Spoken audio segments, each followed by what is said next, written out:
In this video, pag-uusapan natin, i-share ko sa inyo paano ba yung proper na pag-set ng withdrawal dito sa Hamsters. So, dito tayo guys sa airdrop. Lasting na sa September 26. So, congratulations po sa lahat.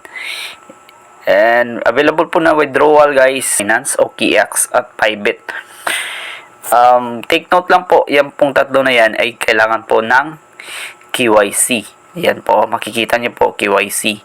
So, ano yung KYC? Know your customers at dapat verified po yung mga isi-set nyo. Halimbawa po, sa OKX, dapat naka-verified po kayo. Tapos, wallet, Telegram, naka-light KYC naman. ABI, no KYC, no gas po yung gamit. Alright? So, on-chain, no KYC rin po. So, kung halimbawa, naka-check na yung ibang ano mo, sa halimbawa dito po sa on-chain, okay?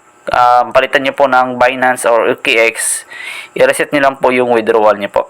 Binance po ay kailangan po niya ng Hamster wallet lang po at saka yung Mimo. So kung halimbawa meron po kayong Binance, punta po tayo ng Binance, lang po kayo ng wallet. Alright, dito po sa pinakababa nyo po yung deposit, tapos hanapin nyo po yung Hamster tapos click nyo lang po yung Toncoin. Ano po yung deposit nya.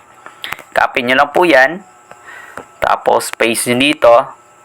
At saka yung Mimo. Importante po yung Mimo guys. Huwag nyo pong kalimutan.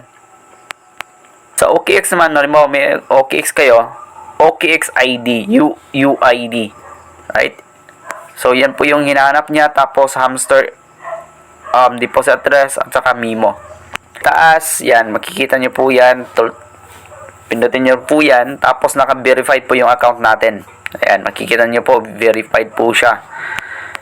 Tapos, click nyo po yung arrow. Okay, yung arrow na yan. Dito may arrow dito. Po yung UID natin. So, copy na po natin to. Hamster wallet. Yan, pinok sa ibaba po.